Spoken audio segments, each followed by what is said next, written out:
It will be just, it will not be published. So you can be free. It's just for internal, as an internal document it uses. No. Okay, so let's start. This is the second webinar this year. The first one with Ghaleb Ben Sheikh, this French professor who talked to us about the democracy in Islam with a Sunni perspective. And now we have Professor Takim, and he's going to present us the Shia perspective. He has written a book, or Shi'ism Revisited. I will put the Amazon link if any one of you want to buy it. So I will put it in the chat. Well, and I will present Professor Takim.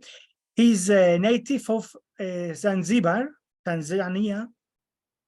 His professor is the Sharjah Chair in Global Islam at McMaster University in Canada. A prolific writer and speaker, he has authored or translated 8 books.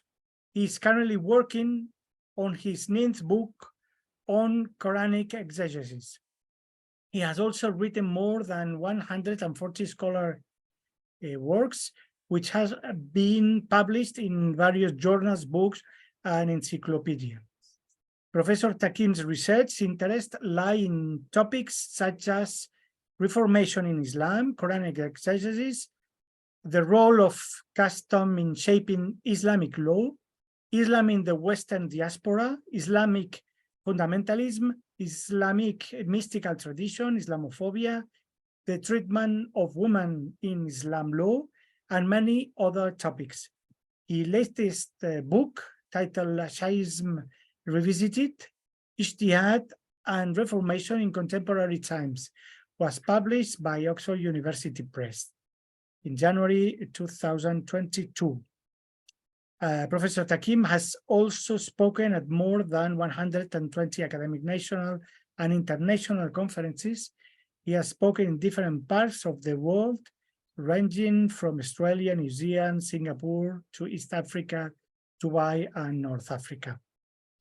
Professor Takim has taught at several universities and is actively engaged in dialogue with different faith communities. So thank you very much, Professor Takim. So we are really very happy to have you here. Thank you. Thank you very much. It's a great pleasure and an honor to be here to talk in front of you. First of all, if you cannot hear me at any time, let me know. I've tried to switch on the special microphone, but you know, as I say, I don't know whether you can hear me or not. My main focus is on Shi'ism and Shia Islam. Let me just very briefly say something about this book, which was published last year. It's called Shi'ism Revisited, Ijtihad and Reformation in Contemporary Times. I don't have the time to go into great details, but very, very briefly, the book is divided to 5 chapters. Initially, I talk about the concept of an Islamic reformation. What does reformation mean in an Islamic context? Because many people erroneously equate an Islamic reformation with Christian reformation. The two are very, very different. We do not have a church or a priesthood in Islam. And therefore, to talk of an Islamic reformation as an equivalent to Christian reformation is problematic. In the second chapter, I look at the whole concept of what we call usul al-fiqh, which is Islamic legal theory. Because reformation in Islam basically means to revisit and reinterpret the sacred text in Islam, and using the tools of ijtihad, which means reasoning, and the different principles which are embedded in ijtihad. And in the third chapter, I talk about the tools which are available to Muslim scholars, and why many of the Shia scholars reject certain tools which the Sunnis accept. It's all in the book. I'm not trying to promote the book, by the way, I'm just telling you what's in it. And the fourth chapter talks about reason and ethics in an Islamic reformation, because at least Shia Muslims believe that one of the sources of law, first is of course the Quran, the second is for the Shias is the Sunnah, that is the tradition of the Imams and the Prophet. The third source of law for the Shias is Ijma, which is consensus, and then comes Aql, which means reason. But I contend and I state that reason is highly underused. And in fact, there is Ijtihad or reasoning in Islam is too text-centered.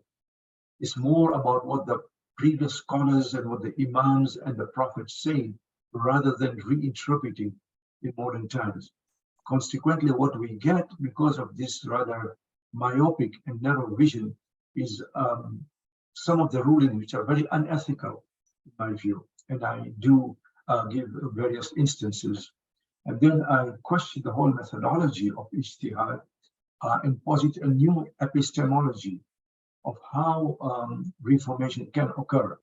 Of course, it's going to be controversial within the Shia circles itself, although mercifully I've not heard anything negative about it so far, but I'm expecting it to come, and maybe one or two fatwas against me too. Turning to the main topic for today, democracy, as you probably know, is derived from the Greek was demos and kratia, which literally means the rule by the people. Idea of democracy seems to have emerged at the beginning of the 5th century in ancient Greece, primarily amongst those living in Athens from about 500 BC to around 330 BC, in which, according to their conception, all citizens, excluding women, slaves, and non-residents, apart from them, all citizens could participate in political decisions, and that the origins of democracy, modern democracy at least, can be traced to the writing of Rousseau, according to some anyway, which basically means that the right of all free people to vote on an equal basis. However, this was not really granted until 1850. Males of African origins in the United States were denied the right to vote until age 70, and women were not given the right to vote until 1920. So the democracy that, as we understand it now, is a relatively new concept, even in the West, especially in America. Contemporary democracies are what we call liberal democracies. In other words, a combination of a democratic political system and a liberal political ideology, which places emphasis on specific rights and values such as private possession, individualism, and toleration. Liberal democracies today embody two distinct features: a liberal conception of an elected government, and that people should enjoy a degree of protection from the arbitrary action of government officials. In this concept also, this idea of the moral autonomy of individuals in a liberal society also creates what we may call the doctrine of secularism. And we are aware, I'm sure, of what secularism means: creating neutral civic space where people can enjoy freedom from religion. They are free to choose their religions and moral lifestyles. However, secularism often marginalizes communities of faith. It pushes religion to the periphery, and this becomes problematic, at least for many Muslims, because for many Muslims, they believe that religion teaches social active engagement and also political activism. So this Muslim rejection of secularism arises from the view that Islam should shape the moral conscience of the public order. It should not be on the periphery. Interestingly, there is no accurate translation of the word secularism in Arabic or in Persian. Many times people translate it as la dini, which basically means no religion, which is not really what we mean by secularism. Now, so many times Arabs and Persians will use the word secular, an imported word. In the West, secularism meant emancipating state from religion. In the Islamic world, it means emancipating religion from the state. In other words, somehow religion has been sidelined, and if you look at Quebec, for example, you cannot even display any religious symbol in public, in government offices, etc. Democratic principles are based on the concept of equality of all human beings and the inherent dignity and freedom of religion. Now, how does that equate with Islam? To start with, in the Quran itself, the foremost Muslim sacred scripture, there is no form of government which is enunciated. The Quran does not talk of the form of government. It talks of the purpose of a government, yes, adl, which is justice. It talks that any society, for that matter, must observe justice, but it does not go into a debate or any kind of, even the word government, which is hukuma in Arabic, does not exist or is not to be found in the Quran. And therefore, as scholars, we need to distinguish between religious norms and historical forms. Many a time, what we think is actually religiously mandated is something that is humanly constructed through history. So we need to understand not only what these institutions are and when they came from, but the historical forms or historical forces that shaped this particular form of government. So, for example, we hear of theories of Islamic government, but we need to understand that these theories of Islamic governments are actually linked to the Muslim historical experience. They are not based on any religious law. In other words, it is the Muslim historical experience that shape these particular theories of what a government in Islam should look like. There is no provision in the sacred sources on the creation or on the nature of the state. So rather than to explain what is been enshrined in the sacred text, theories of governments are efforts to explain what has been historically instituted.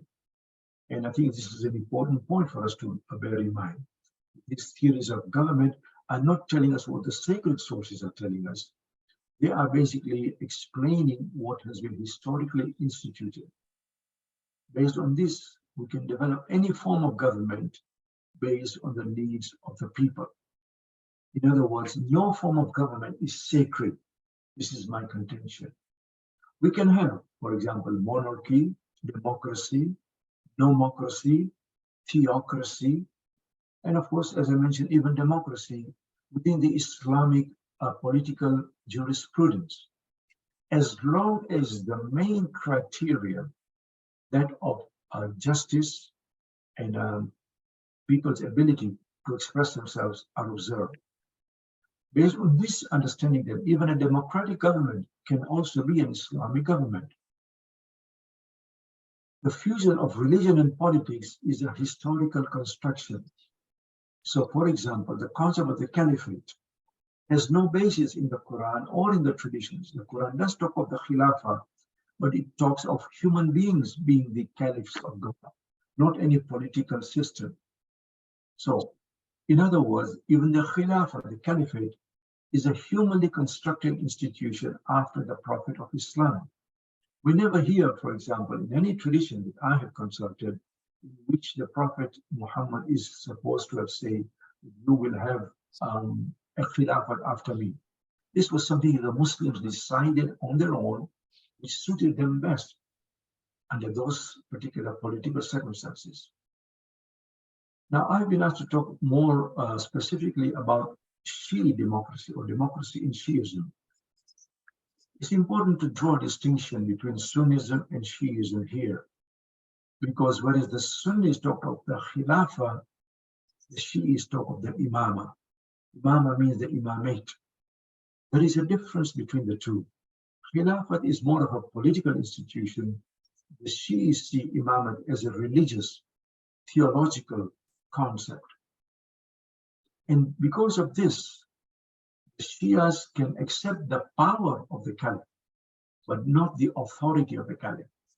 because for the Shias, authority is given by God only. Therefore, those caliphs which exercise political authority had the power, but they did not have the divine mandate. The divine mandate for the Shias lies only in the Imam, more specifically the 12 Imams. For the Shias, this concept of Khilafat and Imamat merge in the Imam, but the only Imam who actually exercised any kind of political authority was Imam Ali, who actually was the caliph for about 5.5 years, in which he had to contend with 3 civil wars. So the only Imam who assumed both titles of the caliph and the Imam was Ali. Other than that, all the Imams were just Imams. They did not exercise political authority. Interestingly and importantly to remember that during the times of the Imams, there is no room for democracy, because the Imam is actually appointed by God, the Shi'i understanding. In fact, no Imam had any political aspirations, especially after the events in Karbala. We hear of, for example, the 6th Shia Imam, Ja'far al-Sadiq, being offered political leadership, but he rejected it because this was a very tumultuous time of revolution between the Umayyads and the Abbasids. And Ja'far al-Sadiq felt that the time for him, or for the Imams, to exercise political authority had not yet come. And he knew that the person who offered him that political authority was an opportunist person by the name of a Muslim.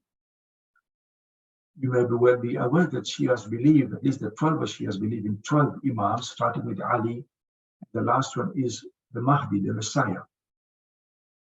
Even after the Messiah goes into occultation in the year 870 for the Shias, the scholars, Shia scholars, started to exercise authority because there was a vacuum in the leadership.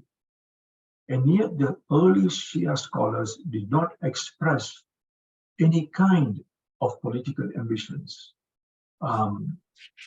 Even though when they were free to express themselves under the relatively mild, favorable political conditions under the Umayyads or Wahids, the role of the scholars was restricted to that of what is called a Hisbah. Hisbiyah or Hisbah means that the scholars would issue legal opinions, implement the penal code, look after the property of minors, endowments, supervision, collecting religious dues, and so on. But they did not exercise political authority. Number one, there was no democracy because the caliphs were still ruling even when the Shias were relatively free. Things changed dramatically in the year 1501 because for the first time the Shias had their own independent state. Iran became Shia under the Safavid Empire. But even then, it was the Shahs who ruled, the Safavid Shahs, starting with Shah Ismail and many, many other Shahs until the Qajars came to power. So even at this time, Shia scholars, although they did exercise some kind of political influence rather than authority with the Shah, they were close to them. Many times the Shahs paid lip service to the ulama, to the Shia scholars. And somehow the Shia or ulama were able to vindicate, legitimize their king's authority. There was no Shia scholars ruling, and there was no democracy either at that point in time. In theory, under the Safavids, the Shahs claimed to be under the ulama. Sometimes they were even coronated by the ulama. But the ulama, that is the scholars, did not exercise political intervention directly. Certainly, there was some who, as I said, were close to the Shahs, who exercise more authority now than before in terms of having holding religious Friday prayers, in terms of, for example, collecting religious dues that they were not doing before, but there was no political authority. Although we do hear in the 19th century, some scholars talk of what came to be called Liyakat Takim, that is the exercise of the authority of the scholars, which we shall talk about. There was a discussion in the early 20th century in Iran called the Constitution Revolution, as to whether the constitution or the Shah, the monarchy, the absolute monarchy, should have the final say. And there were various scholars, including prominent Shia scholars like Tehrani, Akhund Khorasani, Mazandarani, Ayatollah Mazandarani, who argued that based on the welfare of the people and the fact that they must be treated justly, the people were the source of political authority. In other words, we find here concepts of democracy being discussed. The ulama, the scholars, did not intervene directly. They talked about it. The people were the source of authority, and therefore the constitution should be the main source of, if you like, the political fulcrum or democracy. Was discussed in a limited way, but it was the origin, if you like, of democracy, of political authority by the people in the early period of the 20th century. The question that people asked was, can Islam play a role in the political process in creating a democratic state or having a parliament? And again, the ulama replied that the true spirit of religion is justice. Focus of Islam is justice and freedom of faith. Within democratic principles, the autonomy, self-determination, equality are all within the fold of Islam.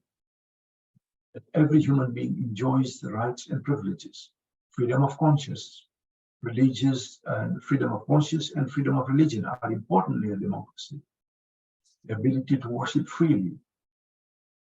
As I mentioned earlier, Islam is a general guide of living. It does not have a political ambition or does not clearly state the political process or political governance. It does not offer a specific plan of how to govern. Thus, civic, political, and religious rights can be observed. There are some who have argued against democracy, most notably the Salafis.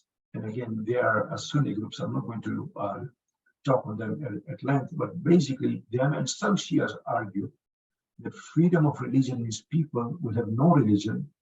And also, when we have democracy, it is people, not God, who become legislators. People become the source of authority. Therefore, they reject democracy. But that's another story completely, because as I've argued, that even when we talk of God being the legislator, God in the Quran, at least, gives only very brief outlines. There is no detail on it in the Quran. And therefore, the idea of legislation actually falls on the scholars. Therefore, we find different theories of governance within Sunni Islam. Within Shia Islam, perhaps the first attempt in modern times to create an Islamic government came with the Islamic Revolution in Iran in 1979.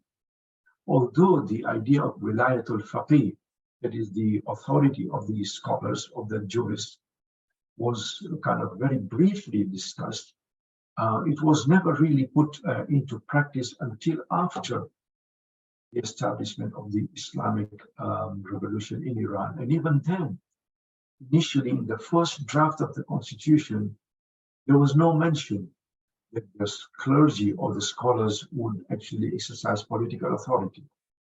But then later on, it was inserted. The scholars argued that to create an Islamic state, which was in a sense to prepare for the coming of the Messiah, need governance by the scholars because they are the most qualified. They know the law best. They are the ones who are free from corruption, at least in theory. It doesn't always work like that in practice. So Wilayatul Faqih initially was popular. I don't know how popular it is right now, but we know from what we hear about Iran, a lot of people have some misgivings about Wilayatul Faqih. However, the Wilayatul Faqih functions in such a way that there is some democracy, not total democracy. So, for example, people are not allowed to vote for the supreme leader who is there for life unless he is not capable of governing anymore, and that he, the supreme leader, then chooses the council of guardians, some of whom, part of whom are the mushtahids, that is scholars, and others are lawyers. But any person who wants to stand for parliament or for elections, he or she has to be vetted by the council of guardians. So although there is democracy, it is what we will call limited democracy in Iran, because the ultimate and complete authority lies in the supreme leader, who can actually even dismiss the president in theory. So people are able to vote. They can vote for the president, they can vote for members of parliament, and so on, prime minister, but they cannot vote for the supreme leader, and any candidate has to be vetted to be sure that he or she meets certain criteria. For example, they accept wilayatul faqih, their moral behavior is correct, and so on. But I would like to contrast this idea of democracy in Iran with that of Iraq, because Iraq is a very different kettle of fish, as they say. Iraq has a different kind of democracy. To start with, unlike Iran, Iraq is not 100% Shia. Iran is about 85–90% Shia. Iraq is approximately 60%. Again, these are just approximate figure. And Iraqi ulama or scholars have a different take on wilayat al-faqih. So, for example, at the moment, the most foremost or most important marja or religious authority in Iraq is Ayatollah Sistani. I remember talking to the predecessor of Ayatollah Sistani, Ayatollah al-Khoury, in Iraq, in his home. And I was just mentioning the authority of the disciples of the Imams. And he said it very bluntly, the scholars have no authority at all, in the sense that Iran is claiming. They have limited authority, the scholars do, which I mentioned earlier, the Hizbiyya, that they can manage endowments and look after the affairs of the minors and collect religious dues, but no political authority. And Sistani basically follows the same kind of line of thinking, although I would say that he believed in hidayatul faqih rather than wilayatul faqih, that is supervision and guidance by the scholar, rather than the exercise of authority, political authority of the scholar. Does Islam have the capacity to draw an appropriate framework for a democratic government? As I mentioned, hidayatul faqih, not wilayatul faqih, means the guidance by the scholar, with the jurists playing a very minimal role in the government. One of the key figures who has talked about this in both Iraq and Lebanon is Shamsuddin, Mahdi Shamsuddin, Ayatollah. He is deceased now. He talks of wilayat al-ummah ala nafsiha, that is, the people elect the government. In other words, the focus of political authority is the ummah, the community, not the jurist, for him. Shamsuddin says no person has wilaya over another. In other words, you may have limited authority in the sense that a parent has authority over the child. The jurist has certain limited authority over the people in terms of making sure that the penal code is observed, but no clear political authority. Shamsuddin argues that there is no clear guideline for the nature of the state or the purpose. Only the purpose of the state is mentioned, as I mentioned earlier. The question for him is how the state is to be governed and who should govern it. It's here that the people can decide and must decide as to how it is to be governed and who is to govern it. It is here that one can equate the principles of democratic government with Shi'ism, I believe. The community becomes the locus of political authority and can elect consultative bodies to govern on the people's behalf. The power of the jurists of the faqih is limited to civic guidance and authorizations. So, according to Mahdi Shamsuddin, the establishment of a government in Islam is not part of Islamic fiqh, Islamic jurisprudence. The public has the right to determine the form of government during the absence of the Imam, by the way. Let's not forget. Things change when the Imam reappears. And therefore, Shamsuddin says that the community can choose any successful system as long as that system observes justice and promotes the interests of the people. And of course, in Lebanon, things are even more different. I know we have one or two Lebanese scholars here, because the Shias are just one group out of a few other groups. You have the Sunnis, the Shias, you have the Christian groups, you have the Druze, and so on.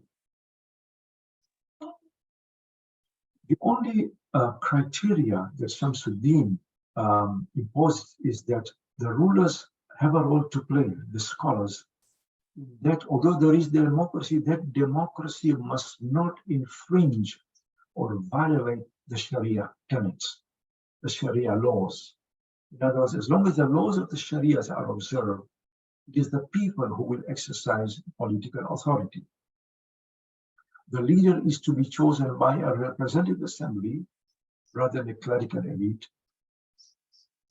And this is what people have called, although one can debate it, the concept of religious democracy, meaning that the political power belongs to the people, but the authority is limited by the Sharia.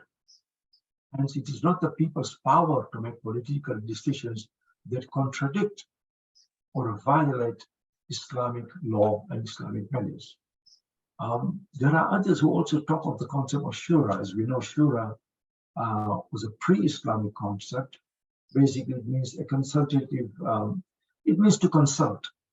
So a consultative body, whether it's in the form of a government or a parliament, etc., can fall within the fold of Islam. The rulers should consult with the advisors and even scholars. But interestingly, at least in Sunni law, the members of the Shura were not representative of the community, nor were their deliberations binding on the ruler. In other words, the ruler may consult these people, but he does not even have to be bound by them. So Mahdi Shamsuddin and others have argued that during the ghaiba, or the concealment of the Imam, the Shura must be conducted by the people in general. They can elect a consultative body who will then guide the rulers. I'd like to mention very briefly before I finish about Ayatollah Sistani, where he falls into this, because he's a very, very important figure, by the way, in the Shi'i world. Although he may not have the same kind of authority or following in Iran, he still has a large following, probably the one person who has the largest following in the Shia world, whether it is in politics or whether it is in religious affairs or social political affairs. Clearly a very, very important figure, Ayatollah Sistani. He is a very gentle soul. I can tell you, I've met him several times. When I go to Iraq, we just meet with him in the group. And he always talks about, he doesn't talk about politics. He talks this to the group. He talks about good behavior, that we should always exercise goodness towards others and so on. And that we should do the best that we can in our own communities, wherever we are.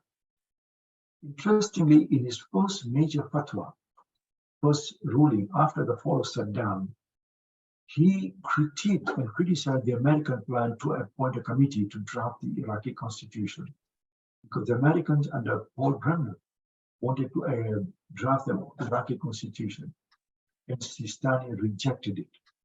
Because in his ruling in June 2003, he explained that there is no way of being sure the American appointed committee will draft a constitution that conforms to the highest interest of the Iraqi people.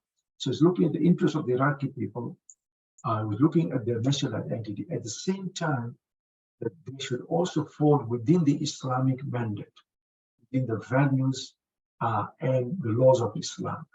He said, why do we need the Americans to help us draft our constitution? We do not go and draft the American constitution. We will draft it by ourselves. So Sistani insisted that anybody who drafted the new constitution would have to be elected by the people. So you have some semblance of democracy there.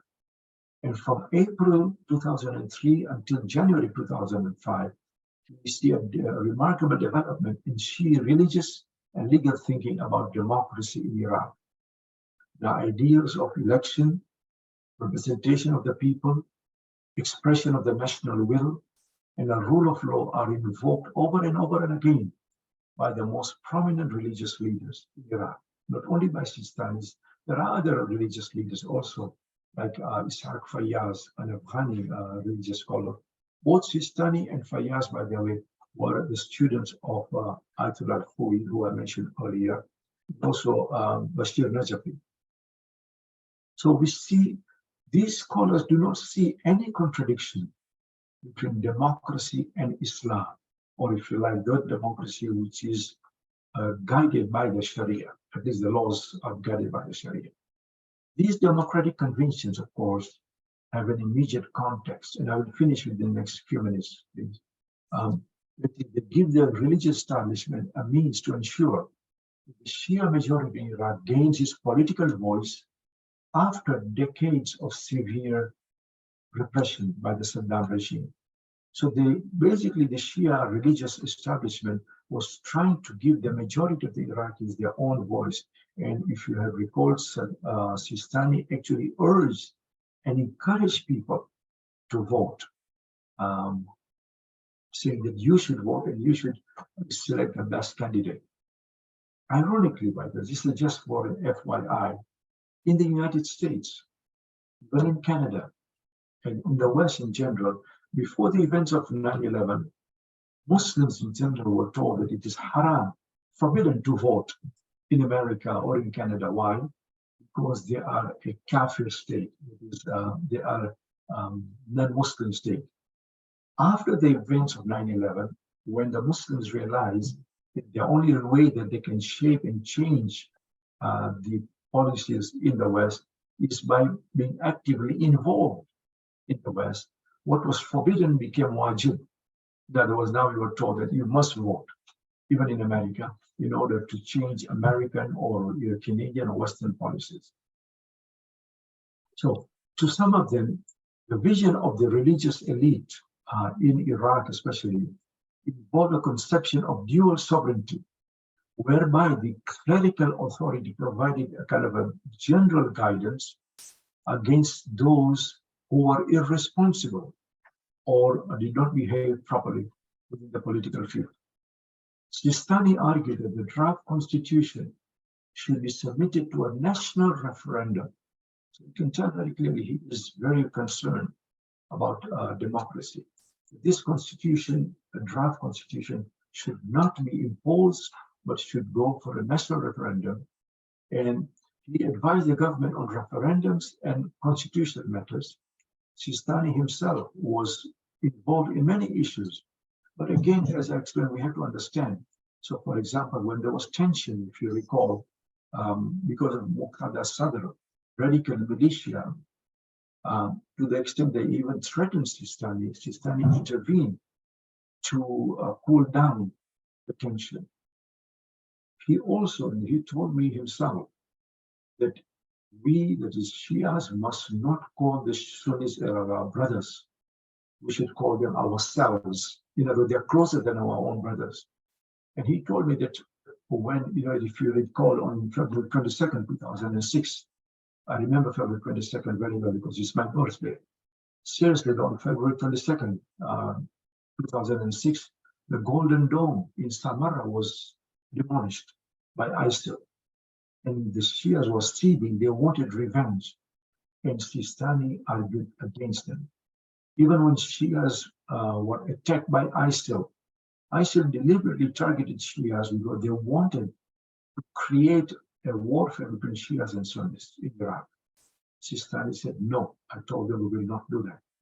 Because that would just have led to further bloodbath and further escalation of tension and wars in Iraq.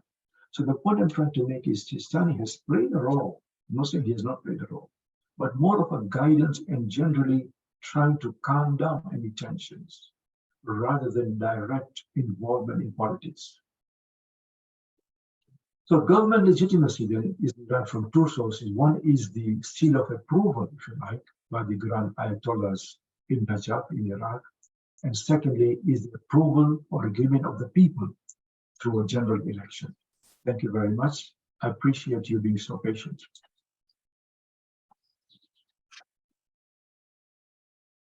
We can't hear you. Thank you. Yeah. Thank you very much, Professor Takim, for this very interesting lecture, historical part, some theological or religious part also, and ending with this commentary in the political situation of Iran, Iraq, and also Lebanon. So we will start with the first responses. Christian Troll, you could be the first. Yes, Professor Hakim, thank you very much for this very clear presentation, going through the centuries, and I was really pleased with the clarity of your discourse. And then I got especially interested, of course, with the modern developments you described, Iran, and then Shia religious thought in Iraq, where, as you say, 60% of the population is Shiite. The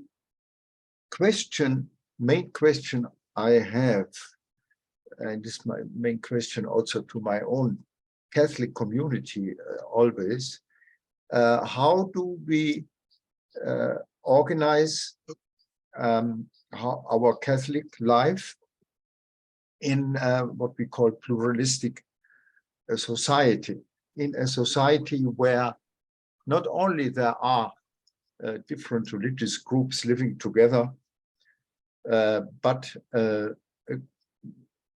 many countries, a substantial part of the population doesn't define itself as religious. And the question arises, can religious communities agree upon a constitution that gives equal rights and chances to religious and non-religious groups? And of course, for the religious groups, one key question always will be, what do we understand by religion as compared to a faith community religion? And what do we, a given religious community, consider absolutely non-changeable elements of our religious life? The Catholic Church, after centuries of varied and certainly at times gravely mistaken thinking and acting with regard to the relationship between Catholic, Christian, faith community and other religions and people of other religions, allegiance. They came, I think, also in the light of realizing that all religious communities are minorities in the world on the global level, and therefore came to this epoch making for the Christian community document Dignitatis Humanae. This is where human rights are formulated and are seen to be normative for Catholic Christians. This includes freedom of opinion, the freedom not to be religious, the freedom to change religion. So religious, what we call religious liberty, is a central element of this. And my question is, to be not to talk too long, my main question to you is there a substantial dialogue going on, first of all, between the various Muslim communities you have mentioned? I mean, when we say Shi'ism and Sunnism, then we know this are many, many subdivisions. But is there an ecumenical effort to discuss among Muslims of different allegiance, to discuss the basis for a harmonious and just, you have mentioned again and again, justice, yes, I fully agree. Therefore, I should imagine that it is absolute priority for any Muslims to create just political structures. And this is, of course, not easy, as we know, because, as you rightly mentioned, each religious community has essentials. But I think each religious community must learn to understand that we are all one community of children of God, of free creatures of our Creator, and that our foremost task must be to create just political structures. And there, first of all, we have the inner Islamic task of coming to agreed statements on this question, and on beyond this, the task of all people or other religious allegiances, religions we call, and of human beings in general. They all have to live and want to live together in just and harmonious political structures. And this seems to me the main challenge. You have talked about Ayatollah Sistani. Certainly must be an admirable man. Unfortunately, I've never met him. But my question remains, the ecumenical task within Islam with regard to these structures I mentioned, and then the task beyond Islam between religious people who define themselves as religious and with people in general. In Germany, these are now almost the majority of people don't define themselves as religious, but yeah, they are. And most Iranians I have met in Germany these last years also don't define themselves as Muslims anymore. So these are the facts. And my question is, what do you think about this? Yeah. Thank you, Christian. Takim, Professor Takim, yes? Yeah, okay, briefly, it's a loaded question.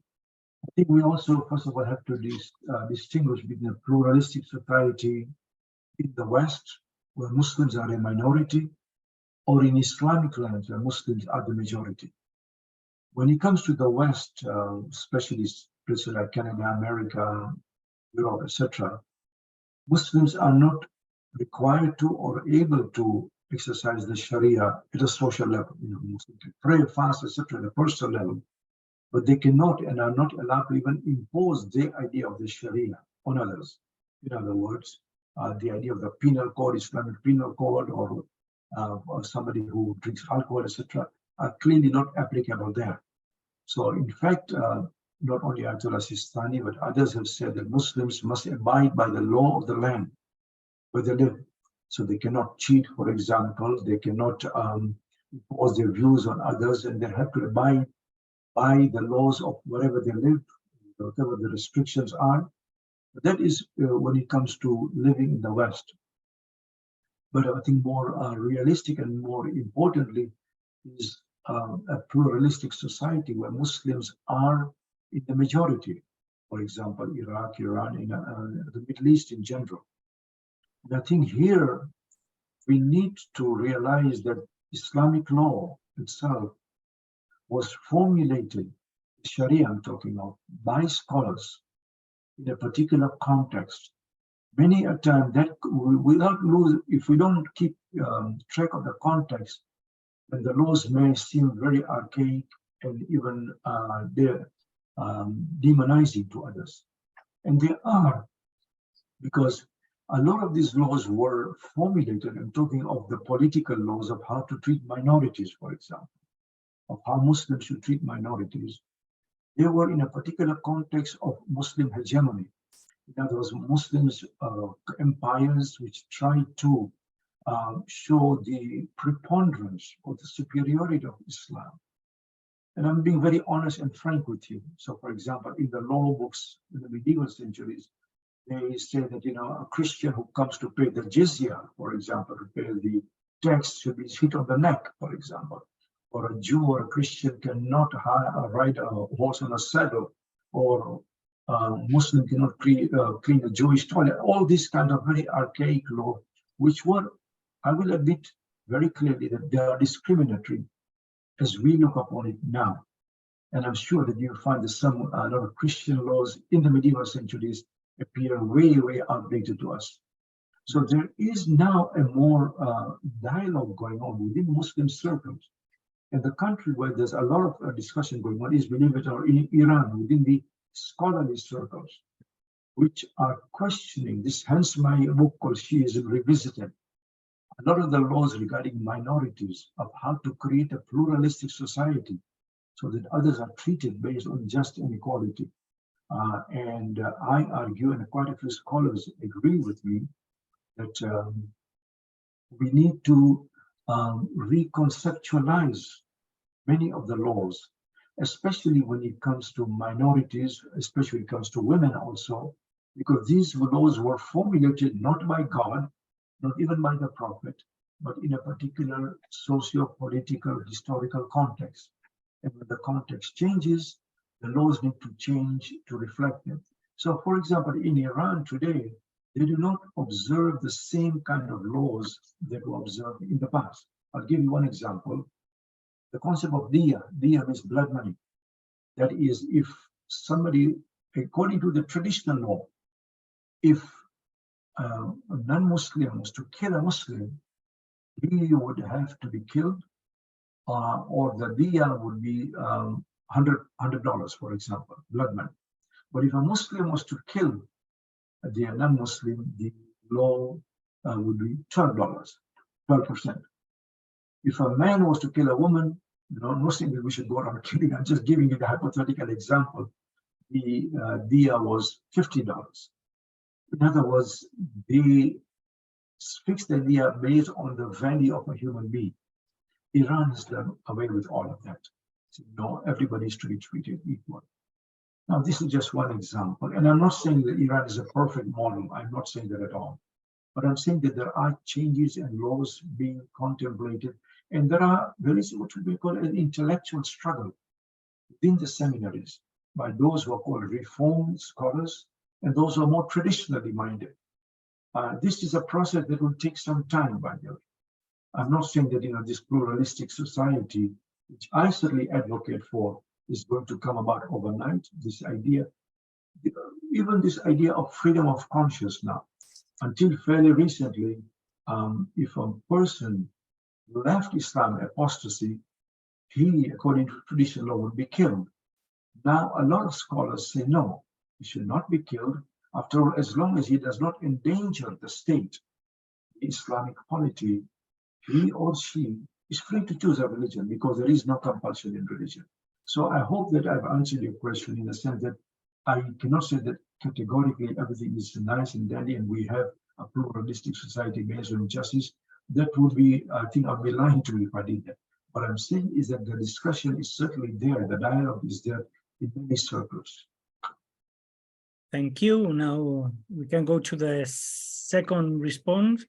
Marian Balut, she's going to talk from the Lebanon context here.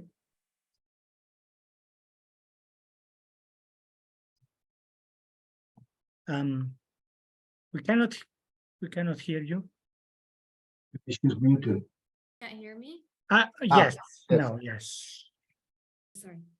So I was thanking him. I was thanking Professor Takim. I was saying I extend my gratitude for the valuable content that you offered. and your insights really broadened even my own view as a Shia Muslim.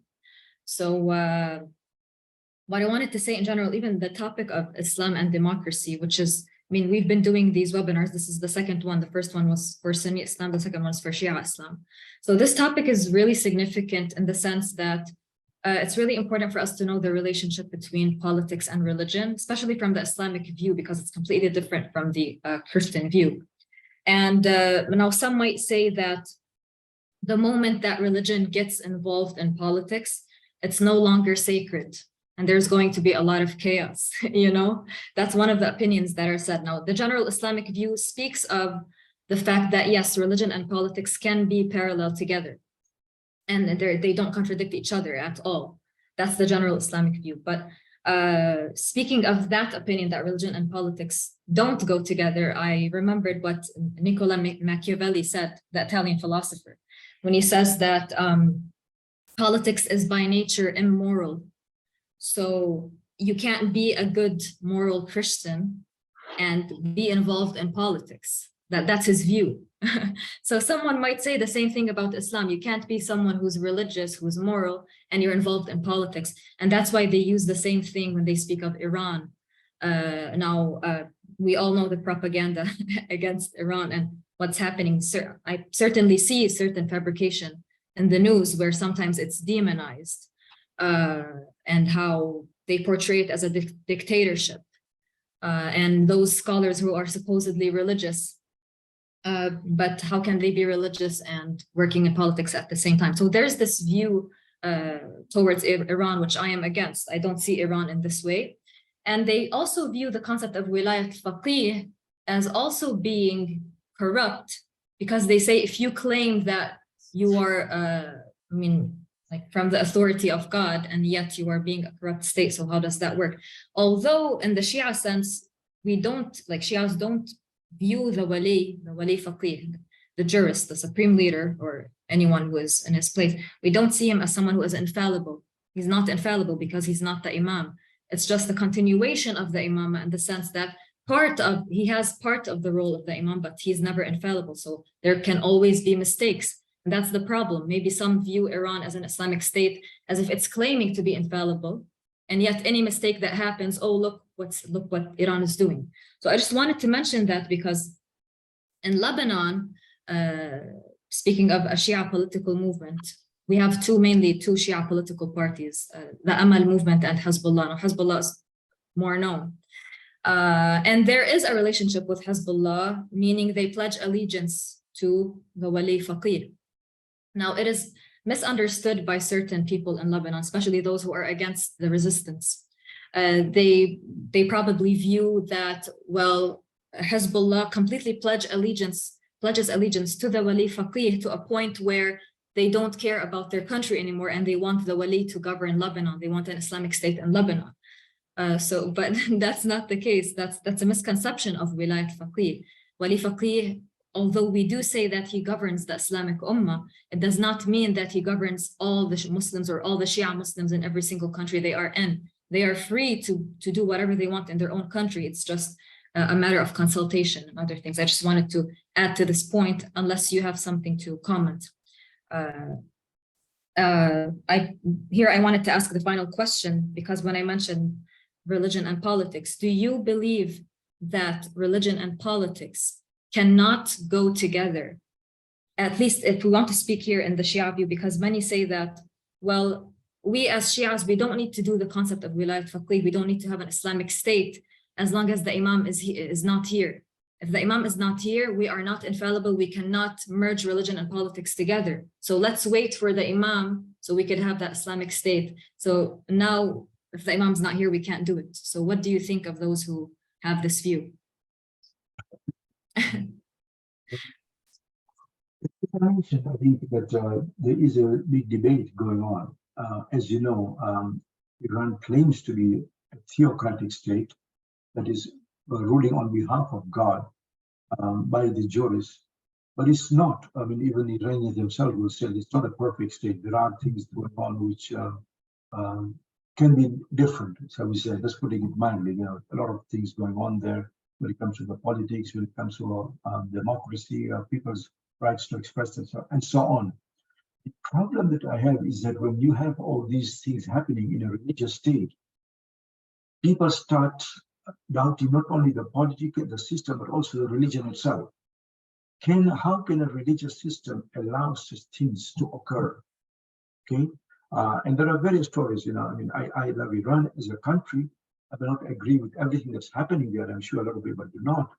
But the key point here is that how can a religion and politics merge in such a way that the overall overarching theme or main points of the Quran, إِنَّ اللَّهَ يَأْمُرُ بِالْعَدْلِ وَالْإِحْسَانِ, God commands you to observe justice and to do good. Can a religious state do that in the absence of the Imam? That, of course, has been a big point of contention. And Iran has come up and said, look, you know, we are continuously being attacked, and therefore we have to defend ourselves. Some of these laws are instituted in order to protect the security of the country and so on. That every country pays for its security. Therefore, in order for us to be secure, we have so many enemies and so on. We have to be a bit more, so we say, careful and observant of our people. But then, you know, there are issues which are discussed or which are raised regarding that if a country is ruling on behalf of God, how can they be so, shall we say, undemocratic? I'm not so sure if I'm answering your question, because there's no clear-cut answer to this. Because when you are talking of religion and politics, you are talking, politics sometimes can get very dirty, as you know. We have plenty of our own dirty politics in America here right now, not to mention more. And when it's done in the name of religion, it becomes even more problematic. Thank you very much, Professor Takim. Now the third response, it will be, well, myself. So I have two questions. The first one is, comparing Shia and Sunni Islam. So my question would be, would be for Shia Islam easier to accept democracy system more than for at least some Sunni Islam, of course, the Salafi Islam, in the sense that in Shia tradition, you have Ijtihad, which is not, at least in Salafi, well, in the other currents of Sunni Islam, the Ijtihad is admitted, but also even the kind of ta'wil, I would say, so that God continues in some way after the Prophet Muhammad, in some way guiding the imams by the light of God, continue to a guidance of the community through the imams, and even after the imams, the ayatollahs would have also some kind of this heavenly light that allows them even to innovate in some way. For instance, the political system in Iran, well, it is clear that it's completely different than the political system of the beginning of Islam. Completely, well, it's clear that it's different. So would it be easier for Shia than for Sunni Islam? Well, this would be the first question. And the second one, it is, well, remembering the course that I had in Paris with Professor Muhammad Amir Moezi, who is from Shia tradition, from Iran. Well, he's not practical. Does not practice Islam, but in his course of the history of Shi'ism, he presented the origins of Shia in a very similar way of some Sufi ideas of a current Islamic current that distinguish the esoterical and exoterical part, and that the exoterical part, especially in politics, was taken by Sunni Islam that persecuted the Shia community, and the Shia community was obliged to keep in the esoterical part of the society. So because they weren't allowed to say that they were Shia from the Shia community, and so in the appearance they were obliged to appear as Sunni, but in fact they were Shia.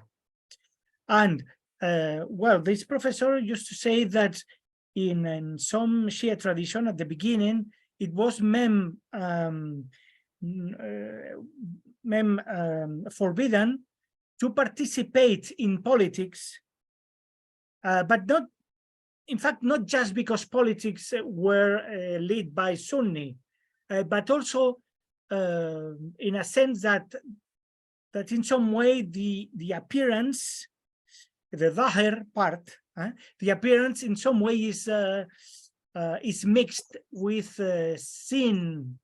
Well, with this idea, I would rely what Marian was trying to say in another way. So, going back to these origins of some origins of the Shia tradition, at least up to 9th century, there would be inside the Shia tradition, well, a possibility to distinguish the political part of the society and also the religious part of the community, and also distinguish in a more clear way than in Sunni tradition. Well, it is a question if you agree with this vision of the history of Shia, and if you think that these two things of Shia theology in some way would help Shia tradition to be more for democracy and open to. Well, thank you. Yeah, thank you. You're welcome. I think when you initially talked about Sunni and Shia concept of democracy, we have to remember that within the Sunni world, first of all, for the longest period, they had the caliphate, whereby the caliph was a dynasty basically, and there was very limited room for democracy. But let's not also forget that even in the West, until fairly recently, there was no concept of practicing democracy. So this is a relatively new concept that is being discussed both in the Sunni and Shia world. The Shias who lived, most of the Shias lived under either Sunni rulers or under the Shahs in Iran. Let's not also forget that after the Second World War, in the Sunni case, most of the Sunni countries, there were new countries created out of those three main empires. There were the Ottoman, there was the Safavid, and the Mughal Empire. And about 40 odd countries were created in which we had princes and kings, etc., start ruling over the Muslim countries, whether it was in Libya, whether it was in, for example, Tunisia as an exception, and even in Turkey initially there was only Ataturk, and then you had the kings in Saudi Arabia, and so on. So there was a very limited concept or even room or discussion of democracy. Then you had the Saddam Iraq and King Abdullah, King Hussein in Jordan.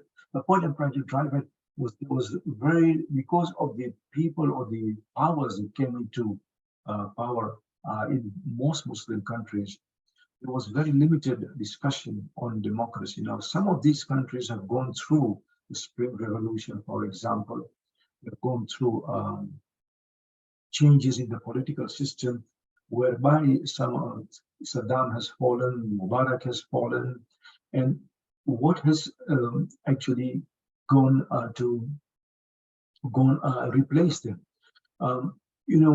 Again, you had this upsurge of fundamentalism, especially in the Sunni world, although not only in the Sunni world, which have gone totally against any democratic principles. I'm talking here more specifically about the Taliban, for example, ISIL, and now the Saudis also. There's very limited or no democracy in Saudi Arabia. What I'm trying to say is that Sunni Islam, at least to this point, has largely, at least those countries which have tried to be religious, have largely renegated and actually not even experimented with democracy. Tunisia is one, but Tunisia we could probably classify as a secular country. So can Turkey. You see what I'm trying to say? So the concept of experimenting with democracy has not really succeeded. Pakistan, well, is it really an Islamic country? That's another rule, and we know what's been happening in Pakistan recently. As far as the Shias are concerned, yeah, I would argue that democracy is more feasible, especially during the wave of the occultation of the Imam, and especially in more recent times, whereby we've had this discussion in Iran, which claims to be democratic, and in Iraq. Of course, Lebanon doesn't go by a particular Islamic constitution, does not even call itself an Islamic country, and I think Mariam will correct me if I'm wrong. So we have had these discussions within the Shia world now. This is a relatively new concept. As regarding your second question about Dr. Moazzi, I've read some of his works. I must admit, I do have a lot of problems with his ideas, because he seems to think the origins of Shi'a Islam was all esoteric, and he quotes a lot of books which are very esoteric in nature, which are certainly not reliable in my view. Masail al-Darajat is one of them, certain sections of Al-Kafi, and somehow he puts these imams on a pedestal which are almost semi-divine, which would not be acceptable to many Shias themselves. So based on that, to say that Shias do not participate in politics, yes, they have not participated in politics historically, because either they lived under Sunni caliphs, many of them were oppressed many times, or they lived under the Qajar Shahs, whereby they had very limited access to participation in the political arena.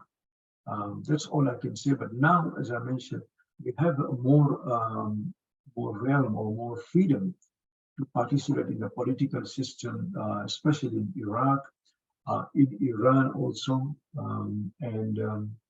but that's only the two main Shia countries that we can think of at the moment. Thank you, Professor Takim. And now, Florida. How long are we going to go on for? Can I ask? It's already 1:30 here. Sorry, you're muted. I can't hear you. If it is okay, 15 minutes? 15 minutes is fine, yeah. Okay, thank you. Thank you very much. We can take 3 questions, and then you can answer them all together. If will be okay, Florinda? Hello, thank you very much. So I will make it very short, just not take much time. So at the beginning, you said that it is okay for people to live in a system as long as it doesn't go against the Sharia. But my question would be, what is Sharia? And you also explained it, that it is a very ambiguous term, that even Muslims are not aware and do not agree what it actually is. And as you said, it goes according to the context. But if it goes according to the context, then what would be the limits of it? So until when, until which limit can we change? So if the context changes, and what will be the purpose of that state? And it reminds me here of the term Medinatul Fazla of Farabi, the virtuous city. And he also gives examples of other cities which are not virtuous, but some of them, he gives a similar concept of democracy. And the idea is that the purpose, the drive of religion is virtue. And what is the drive of democracy? The drive of democracy is not virtue, it is giving rights, equal rights to everyone. And everyone, it's not just the majority, also the minorities. And they might go against what we Muslims or Islamic law calls good. And also justice here becomes ambiguous term. So what will be justice to these minorities, which we call as bad or non-virtuous or against the Islamic law? So I think, first of all, the term of Sharia is very ambiguous. The term of adl, justice, is very ambiguous. And what will we call about democracy? It's not just free elections, and it's not just about the rule of the majority. It's about giving rights to everyone. And is this the drive or the purpose of religion? Thank you. So first question, then Tobias. So we take. I didn't notice that I'm already. So I think I can just follow the question of Lorinda and ask a question. So as you perhaps know, in some Arabic countries, there's now a discussion about something like natural law, referring to the time of Muhammad when he was thought not to have received prophecy, the so-called Hilf al-Fudul, the society of the virtuous. Does something like this, like a pre-revelationary phase, does it play a role in Shi'i thinking too? Okay, and the third one, Michael.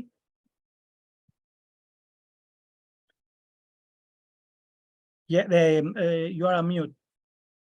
You're mute. Sorry. Thank you, Professor, for the inspiring lecture.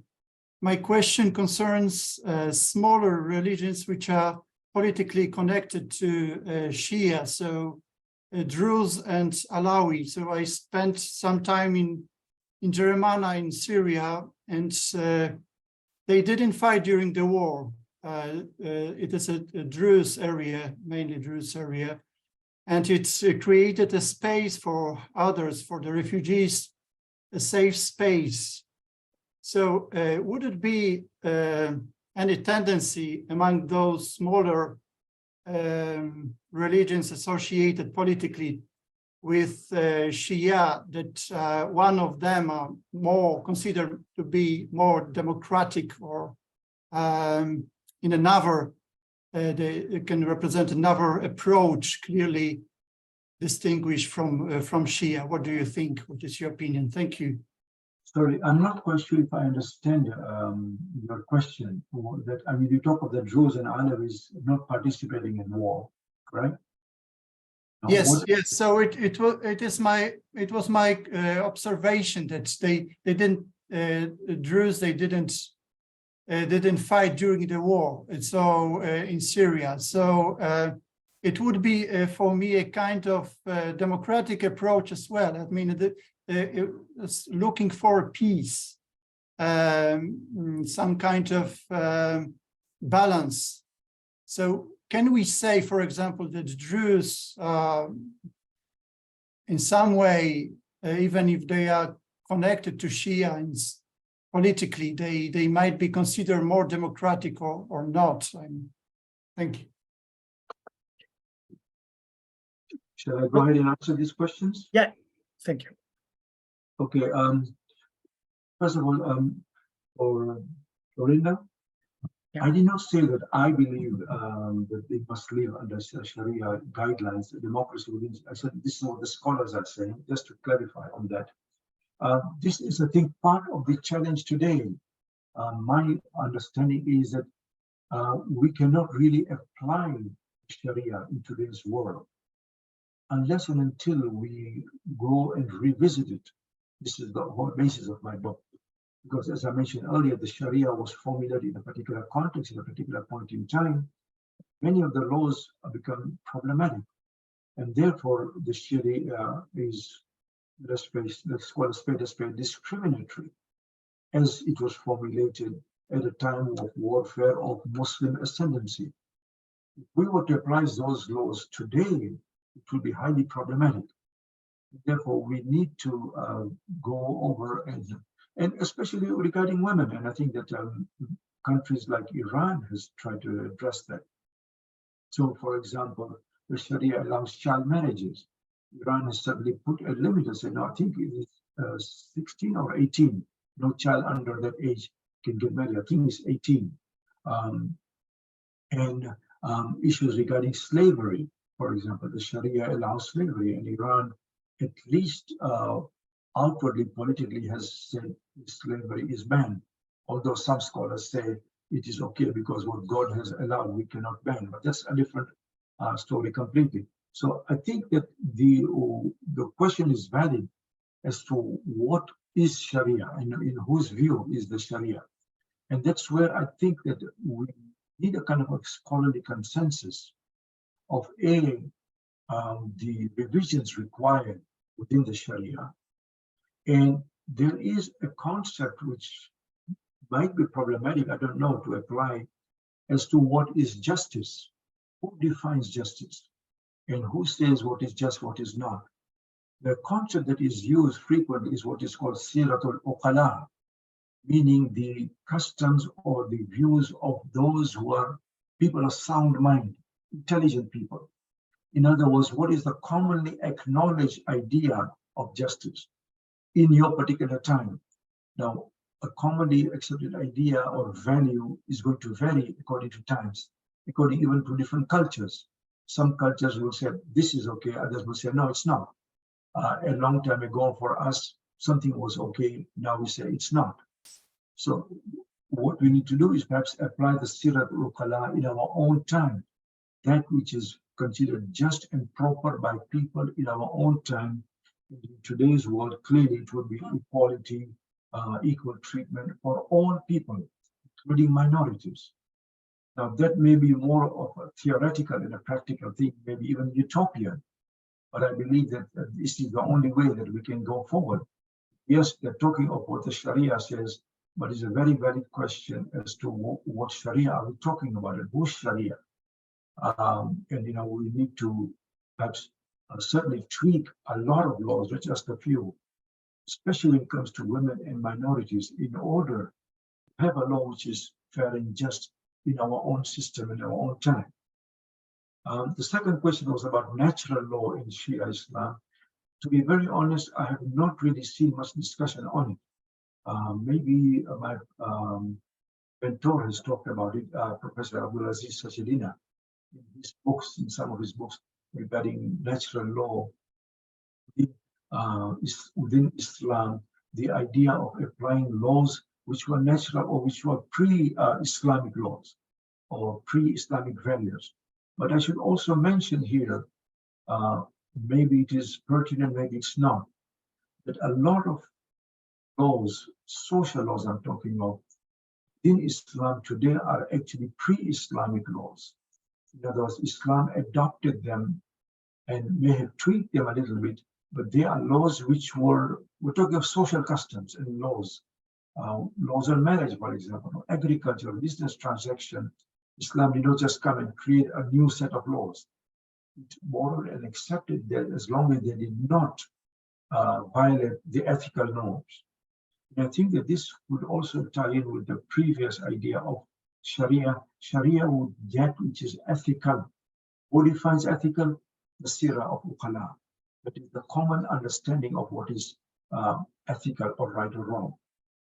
As for the Druze and Alawis in the third question, I am not sure. I have not studied the Druze much or the Alawis. I'm afraid I'm not the right person to ask this one. But as far as I know, and I could be corrected here, the Druze are not particularly religiously oriented. Maybe they are keen to make sure that their rights are preserved, especially in countries like Lebanon and Syria, where they have a sizable number of people. But to directly involve, I know that Walid Jumlat was at one time in Lebanon and representing his people. The Alawis, of course, now they hold power. And again, there are different sectors of Alawis in Syria. I hope I'm able to answer those questions. Thank you. Is there any other question? No? Okay, so thank you very much, Professor Takim. Really, it has been a real pleasure and very interesting for us. So thank you very much. Thank you, everyone, to be here. Thank you very much for your patience, and it was wonderful to meet you all. Hopefully, we'll meet in person. Thank you. Yes, hopefully, inshallah. You have in the chat. You have the title, and also if you want to buy the book.